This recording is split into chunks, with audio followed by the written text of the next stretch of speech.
زور سے اپنی طرف کھینچتا بانی کو سیڑھی کے بالکل کونے پر کھڑا کرتا ہے اور خود بھی کنارے پر آتا بانی کو اپنے سینے میں پن کرتا اس کے الفاظوں کے ساتھ ساتھ اس کی سانسوں پر بھی قفل لگا جاتا ہے۔ زبردستی ابھی تک میں نے کی نہیں ہے اور مجھے مجبور بھی مت کریں زبردستی کرنے پر، شرافت سے چلیں۔ بانی کی چادر کے اوپر سے اس کی کمر پر ہاتھ رکھے کولڈ انداز میں آنکھوں میں دیکھتے ہوئے کہتا ہے، پاگل ہو گئے ہو کیا؟ کس حق سے تم مجھ پر حکمرانی کر رہے ہو؟ بانی سیڑھیوں سے نیچے کی جانب دیکھتے ہوئے بولتی ہے، آپ میری ہیں اور یہ بات کافی ہے آپ پر حکمرانی کرنے کے لیے۔ میں تمہاری نہیں ہوں اور اب مجھے بننا بھی نہیں ہے، بہتر ہے مجھے چھوڑ دو۔ زیان اب کی بار تھوڑا سا نرم لہجے میں کہتا ہے، اب پہلے ہی میری بن چکی ہیں، یہاں آپ کے لیے بہتر آپ کے لیے یہی رہے گا کہ مجھے غصہ مت دلائیں۔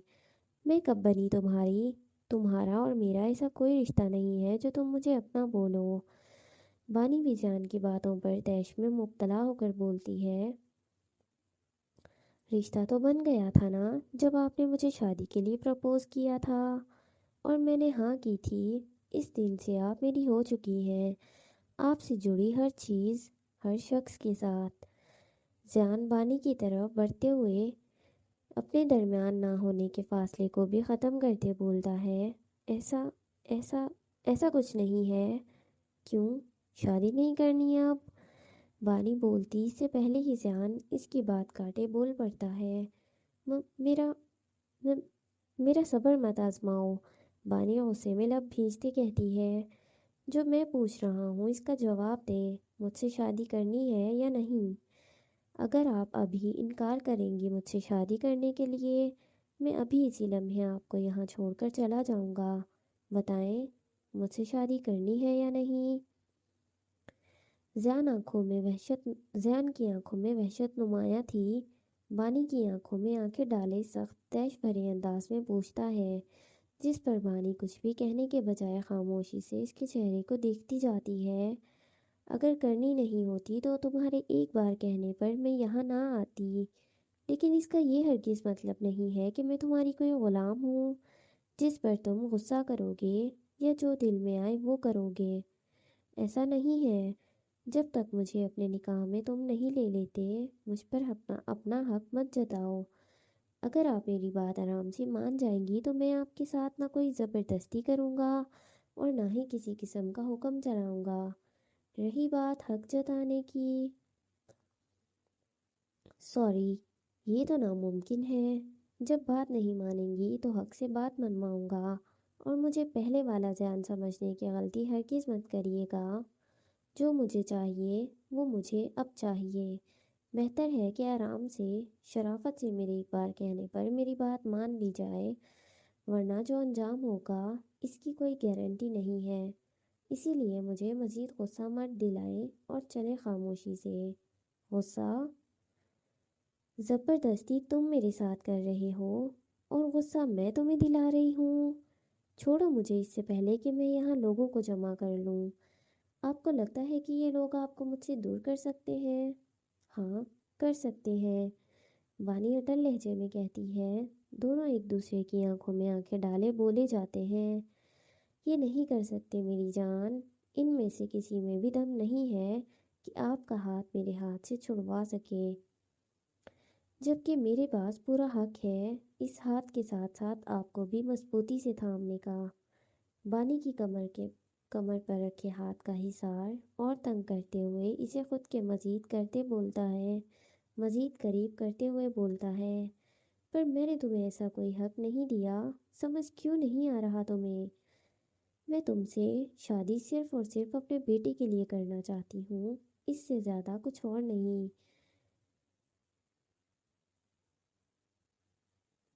تم اس بات کو کہیں کا کہیں اور کیوں لے کر جا رہے ہو؟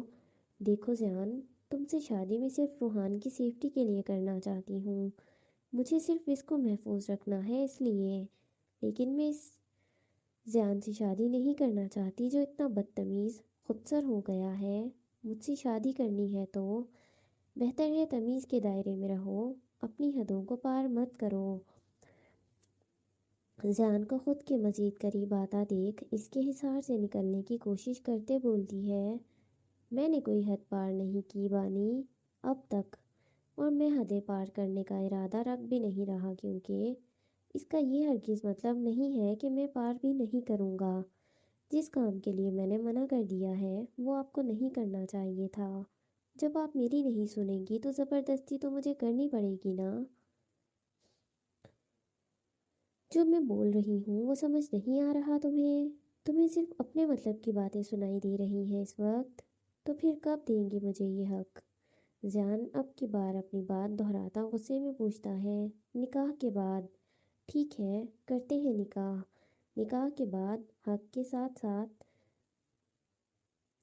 آپ بھی میری۔ پھر اپنے حقوق کو کس طرح پر استعمال کرتا ہوں دکھاتا ہوں میں یہ آپ کو۔ کیا؟ بانی کہتی ہے کہ جان دوسری بازو کا حصار بھی اس کی کمر پر باندھتے ہوئے بانی کو سائڈ پر کرتا زمین پر گری اس کی فائل اٹھاتا ہے، اور دوبارہ کچھ بھی بولنے سے پہلے بانی کا ہاتھ اس کے ہاتھ کے خالی جگہوں کو اپنی انگلیوں سے پر کرتے ہوئے اسے ساتھ لیے سیڑھیوں سے نیچے اور پھر سیدھا اپنی گاڑی کی طرف لیے بڑھتا ہے۔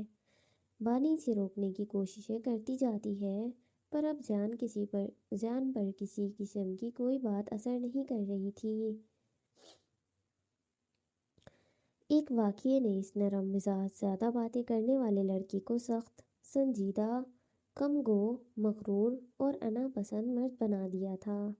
3 پیس سوٹ میں جان کی پرسنالٹی میں 4 چاند لگ گئے تھے۔ وہ ایک نوجوان پرکشش شخصیت لگ رہا تھا، وہ شخصیت جس نے پچھلے 2 دنوں سے